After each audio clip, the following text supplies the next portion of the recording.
গণেশ কে? কিভাবে তার জন্ম হলো? গণেশ কেন হলেন গজানন?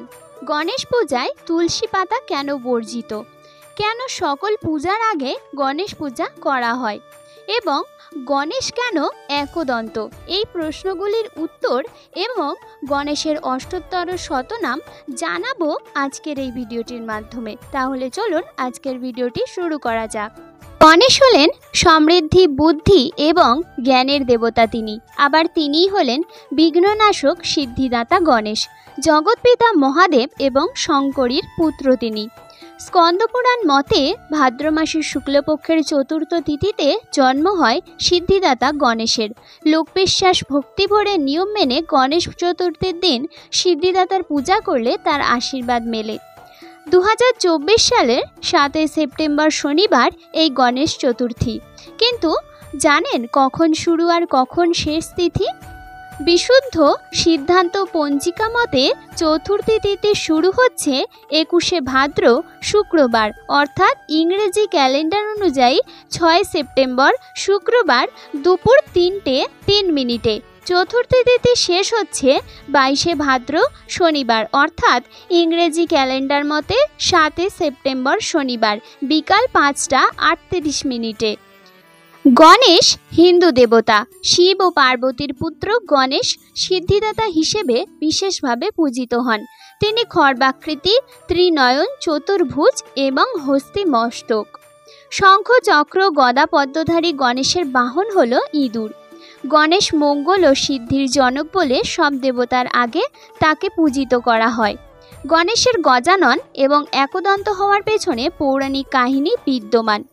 গণেশ পুরাণ বলছে গণেশই ওঙ্কার রূপে ভগবান। গণেশ বেদের আদিতে প্রতিষ্ঠিত ও বেদের সারতত্ত্ব। ইন্দ্র ও অগ্নিসহ সকল দেবগণ শ্রী গণেশকে সর্বদা হৃদয়ে ধারণ করেন। ওঙ্কার রূপী ভগবান যো বেদাউদ প্রতিষ্ঠিত জং সদা মুনয়ে দেবাং স্মরন্ত্রিন দাদয় রদি। গণেশ যে শুধুই আমাদের উমার সন্তান তা নয়, গণেশ নিত্য অক্ষরব্রহ্ম এবং শাশ্বত সত্য। মহাশক্তির পুত্র হওয়ার দরুন তিনি অমিত বলবিক্রম সম্পন্ন। আবার স্বয়ং বিষ্ণুর অংশজাত হওয়ায় তিনি পরম তত্ত্বের আধার এবং সর্বজ্ঞানী। গণেশের স্তুতি করেছেন স্বয়ং বিষ্ণু। পিতা শঙ্করও আপন পুত্রের বিঘ্ননাশ করার শক্তির প্রশংসা করে স্তব করেছেন দৈমাতুরের। হেরম্ব গণেশ একদন্ত, লম্বোদর গজানন, বিঘ্ননাশ, শূর্পকর্ণ এবং গুহাগ্রজ শ্রী গণেশের এই অষ্টনাম প্রতিদিন কীর্তন করলে যাবতীয় বিঘ্ন ধ্বংস হয়ে থাকে। গণেশের জন্ম হলো কিভাবে? বিভিন্ন পুরাণে তার বিভিন্ন জন্মকথা বর্ণিত হয়েছে। ব্রহ্মবৈবর্ত পুরাণ বলছে গণেশ নারায়ণের বরে ভূমিষ্ঠ এবং তিনি সাক্ষাৎ নারায়ণী, বিষ্ণুর ন্যায়, তাই তিনিও শঙ্খ, চক্র, গদা পদ্মধারী। বিবাহের পরে সন্তান লাভ হেতু বিহবল পার্বতীকে মহাদেবী বিষ্ণুর আরাধনা করার নির্দেশ দেন। সেই মতো জগদ্দম্বা ব্রত ধারণ করে নারায়ণকে পুত্ররূপে কামনা করেন। অপরদিকে সাক্ষাৎ পরমেশ্বরী ভগবতীকে আপন মাতারূপে লাভ করার বহুদিনের স্বাদ শ্রীহরির। দুজনের এই ঐশী ইচ্ছার ফলস্বরূপ শ্রী গণেশের আবির্ভাব। দুর্গা হরিকে সন্তান রূপে পেয়ে আহ্লাদিত হরিও দুর্গাকে মা ডেকে পরিতৃপ্ত। বামন পুরাণ আবার ভিন্ন ঘটনা বলছে। হিমালয় দহিতা উমা আপন দেহমল থেকে লম্বোদর, সর্বসুলক্ষণ, চতুর্ভুজ এক বালক মূর্তির সৃষ্টি করেন। নায়ক বিনা তার জন্ম বলেই তিনি বিনায়ক নাম ধরলেন। তবে এহেন পরম গুণবান সত্যদ্রষ্টা জ্ঞানীদের মধ্যে অগ্রগণ্য। বিষ্ণুস্বরূপ গণেশ কিনা গজমুণ্ডধারী, এর সন্দর্ভেও রয়েছে কাহিনী। ব্রহ্মবৈবর্ত পুরাণের গণেশ খণ্ডে আছে বিষ্ণুর ইচ্ছায় মহাদেবের পুত্র হিসেবে গণেশের উৎপত্তি হয়েছিল ভিন্নতর পরিমণ্ডলে। বিষ্ণু বুঝতে পেরেছিলেন যে মহাদেব ও পার্বতীর মিলনের ফলে যদি গর্ভবতী হন তাহলে পার্বতী একটি অতিকায় দেব পীড়নকারী পুত্র প্রসব করবেন। মহাদেবের এই অনিষ্টকারী পুত্রের জন্মরোধের উদ্দেশ্যে বিষ্ণু একটি কৌশলের আশ্রয় নেন। মহাদেব পার্বতীর মিলনের শেষ মুহূর্তে বিষ্ণু দরিদ্র ব্রাহ্মণ বেশে মহাদেব পার্বতীর মিলন গৃহের সামনে উপস্থিত হন এবং উচ্চস্বরে ভিক্ষা প্রার্থনা করতে থাকেন। মহাদেব ব্রাহ্মণ রূপে বিষ্ণুর সম্মানার্থে দ্রুত মিলন ত্যাগ করেন। এর ফলে তার স্তম্ভিত শুক্র বাহিরে নিক্ষিপ্ত হয়। এই স্থলিত শুক্র থেকেই গণেশের জন্ম হয়। এভাবে গণেশের জন্ম হলেও পার্বতী তাকে নিজ পুত্র রূপে গ্রহণ করেন। গণেশ কিভাবে গজানন হলেন? শিব পুরাণ মতে মহাদেব স্বহস্তে পুত্রের মুণ্ডচ্ছেদ করে ভগবতীর কোপ ভাজন হয়েছিলেন। ব্রহ্মবৈবর্ত পুরাণ বলছে গণেশের হস্তিমুণ্ড হওয়ার পেছনে হাত রয়েছে শনির। গণেশের জন্ম সংবাদ পেয়ে অন্যান্য দেবগণের সঙ্গে শনিও এসেছিলেন দর্শন করতে, কিন্তু আপন সর্বনাশা দৃষ্টির কথা মনে রেখে মাথা হেঁট করে দাঁড়িয়ে রইলেন।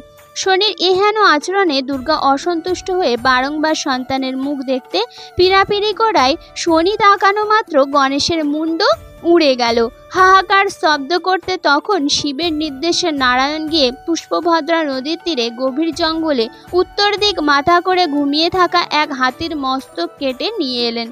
ব্রহ্মা সেই মস্তক মৃত বালকের স্কন্ধে জুড়তেই গজানন নাম নিয়ে পার্বতী নন্দন পুনরুজ্জীবিত হলেন, যার ছিন্ন শির গণেশের গ্রীবায় সংযোজিত হয়েছিল। সেই গজেন্দ্র কে? ইনি স্বয়ং ইন্দ্রের বাহন ঐরাবত। একদা মুনিবর দুর্বাসা বিষ্ণুতত্ত্ব পারিজাত ইন্দ্রকে উপহার দিয়েছিলেন।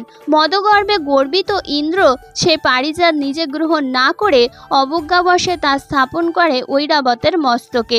তদ্দর্শনে দুর্বাসা অভিশাপপাত করেন ইন্দ্র শ্রীভষ্ট হবে এবং ঐরাবতেরও মাথা কাটা যাবে। এখানে আরেকটি বিষয়, বেদের একটি মন্ত্রে ইন্দ্রকেই বলা হয়েছে গণপতি। বেদের গণপতি পুরাণে এসে অনেকাংশে রূপান্তরিত হয়েছেন তা বলা বাহুল্য, কিন্তু এই রূপান্তরের মধ্যেও বৈদিক সংস্কার অক্ষুণ্ণ রাখার তাগিদেই কি ইন্দ্র হস্তির মস্তক গণেশের হয়ে সংযোজিত? গণেশের পূজায় তুলসী কেন বর্জিত? গণেশের পূজাতে কিন্তু তুলসী সর্বতোভাবে নিষিদ্ধ। শোনা যায় ধর্মধ্বজের কন্যা তুলসী গণেশের বীর্যবত্তা ও জ্ঞান গরিমা দেখে মুগ্ধ হয়ে তাকে প্রণয়ের জন্য আহ্বান করেন, কিন্তু দ্বার পরিগ্রহে অনিচ্ছুক গণেশ সরাসরি তুলসীকে প্রত্যাখ্যান করলে ক্রুব্ধা তুলসী অভিসম্পাত করেন, তোমাকে বিবাহ করতে হবেই এবং তুমি দ্বিস্ত্রীর স্বামী হবে। রুষ্ট গণেশও পাল্টা অভিশাপ দেন, তুমি হবে দানবের ভোগ্য। দুজনের অভিশাপই সফল হয়েছিল। গণেশ বিবাহ করেছিলেন ঋদ্ধি ও সিদ্ধিকে এবং তুলসী দানব শঙ্খচূড়কে। সেই থেকে গণেশ পূজায় তুলসী বর্জিত হয়ে গেল। কিন্তু সকল পূজার আগে গণেশ পূজা কেন করা হয়? বিষ্ণুর কৃপায় হস্তিমুণ্ড পেয়ে গণেশ বেঁচে ওঠেন। হস্তিমুণ্ড গণেশ যাতে অবহেলিত না হয় সেজন্য বিষ্ণু বিধান দেন যে সকল পূজার আগে গণেশ পূজা করতে হবে, অন্যথায় কোনো পূজাই গৃহীত হবে না। শিব পুরাণে বলা হয়েছে সবার আগে গণেশ পূজার বিধান দিয়েছিলেন মহাদেব। এছাড়া বিষ্ণু তাকে ব্রহ্মজ্ঞান দান করেন। দেবতারা তার 8টি নাম প্রদান করেন। এই নামগুলি হলো একদন্ত, গজানন, গণেশ, বিনায়ক, লম্বোদর, শূর্পকর্ণ, শ্রী বিঘ্নেশ ও হেরম্ব। ব্রহ্মা তাকে কমণ্ডলু দান করেন, যোগপট্ট দেন শিব, ইন্দ্র দেন রত্ন সিংহাসন, সূর্যদেব দেন মণির কুণ্ডল, চন্দ্রসেন মণিমালা, কুবের মুকুট, অগ্নিশুদ্ধ কাপড় দেন অগ্নি, লক্ষ্মী দেন কেয়ুর, রত্নের বলয়, রত্নের নূপুর, সাবিত্রী ও সরস্বতী দেন গলার হার। এছাড়া অন্যান্য দেবদেবী ও মুনি ঋষিরা আরও বহুবিধ উপহার দেন। ধরিত্রী মাতা গণেশকে ইঁদুর দিয়েছিলেন খেলার উপকরণ হিসাবে। কালক্রমে এই ইঁদুর তার বাহন হিসাবে গৃহীত হয়। গণেশ কেন একদন্ত? ব্রহ্মবৈবর্ত পুরাণ মতে শিব পার্বতীর দ্বাররক্ষক ছিলেন গণেশ। সেখানে পরশুরামের সঙ্গে গণেশের ভীষণ যুদ্ধ হয়। পরশুরামের কুঠারঘাতে গণেশের একটি দাঁত সমূলে উৎপাটিত হয়, এজন্য গণেশ একদন্ত। সবশেষে চলুন জেনে নিই শ্রী শ্রী গণেশের অষ্টোত্তর শতনাম। প্রথমে গণেশ নাম রাখিল পাবক, পরে নাম গণাধিপ রাখিল ত্রম্বক। যত সিদ্ধগণ মোর নাম রাখে গণ, নাম রাখে গণাগ্রহী নমো চিত্রসূদন। নাম রাখে গণাধ্যক্ষ যত তুরাসাহ, গণেশ্বর নাম দিল শ্রীগন্ধবাহ। নাম দিল গণনাথ ভ্রাতা কার্তিকেয়, নাম রাখে গণদেবেশ্বর রৌহিণেয়। গণচলবাসী নাম দিল শ্রী ভাস্কর, গণনায়ক নামে ডাকে দেব খপাকর। নাম দিয়েছেন গণরাজ বিরূপাক্ষ, নাম রাখিলেন গণকর্তা সহস্রাক্ষ। গণপতি নাম ডাকে তার পিতা হর। নাম রাখে গজানন দেব দামোদর। নাম দিল গৌরীশীত মহাদেবী তারা। গজকর্ণ নাম দিলেন মুনি শ্রীঅঙ্গিরা। দানিলেন গজভক্ত নাম সেই মনু। বিনায়ক কেশপুত্র নাম রাখিলেন ভানু। গুহাগ্রজ নাম রাখেন সুরপতি। নাম দিল সুরাগ্রজ দেব বৃহস্পতি। নাম রাখে উমাপুত্র যে মেনকারানী। বিঘ্ন বিনাশন নাম দিল অজ্জজনী। বিঘ্নরাজ নাম দিল বৃহতি সুদন। নাম দেন বিঘ্নকর্তা রুক্মিণী রমন। নাম দিল বিঘ্নহারী দেব ত্রিপুরারি। বিঘ্ন বিনায়ক নাম দিল শম্বরারি। বিঘ্নসিদ্ধি নাম দিয়েছেন কংসাবতী। বিঘ্নেশ নাম দিয়েছেন প্রজাপতি। নাম দেন বিঘ্ন বিনাশক খড়েশ্বর। বিঘ্নহর্তা নাম দিয়েছেন নাগেশ্বর। পার্বতী প্রিয় নাম দেন মাতামহী। নাম রাখিলেন হরসুনু মহামতি। এক নাম হেরম্ব দিলেন ইন্দিরা। নাম দিয়েছেন স্থূলকর্ণ চারু ধারা। দেবের দেবেশ নাম দিয়েছিল বিষ্ণু। স্কন্দাগ্রজ নাম রাখিলেন শ্রী বিষ্ণু। নাম দেন মহাকায় ঋষি কাত্যায়ন। প্রিয়ঙ্কর নাম রাখিলেন নারায়ণ। কাম অরিশুনু নাম রাখেন হারিত। রুদ্রপ্রিয় নাম তাই দিলেন লিখিত। সুমুখ তার নাম রাখিল সম্বর্ত্র। সর্বেশ্বর নাম রাখেন সকল অমর্ত্য। সুলেখক নাম দিল বেদব্যাস। ভারত লেখক নাম দিয়েছে কৈলাস।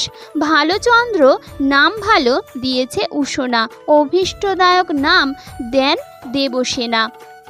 নাম দিলে চন্দ্রমৌলি নিজেই দম্বলি।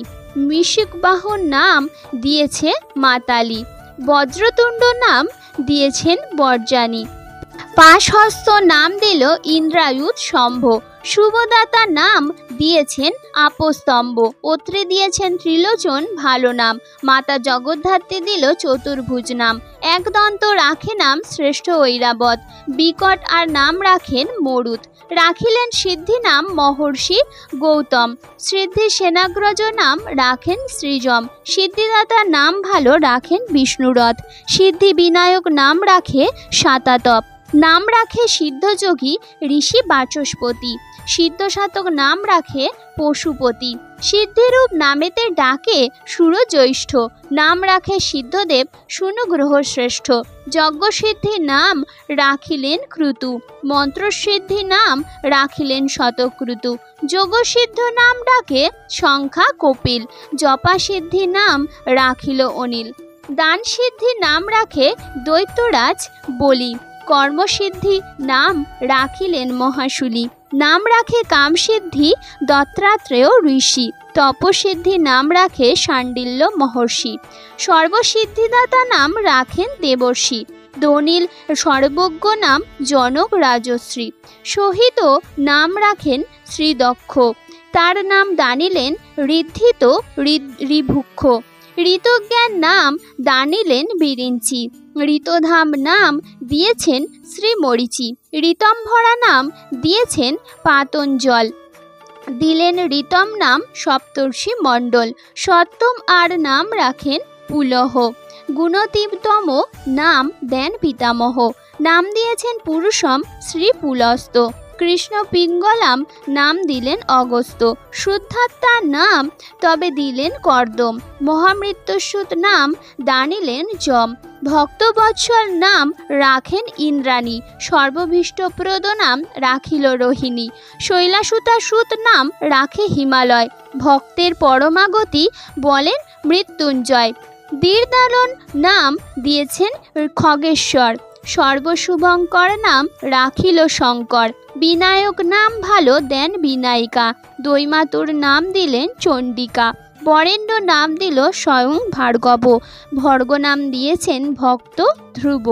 অক্ষর নাম ভালো দিলেন আর্যম্মা। নিত্যমুক্ত স্বভাব নাম দিয়েছেন রমা। নাম দিয়েছেন ব্রহ্মবর্চস্ব বশিষ্ঠ।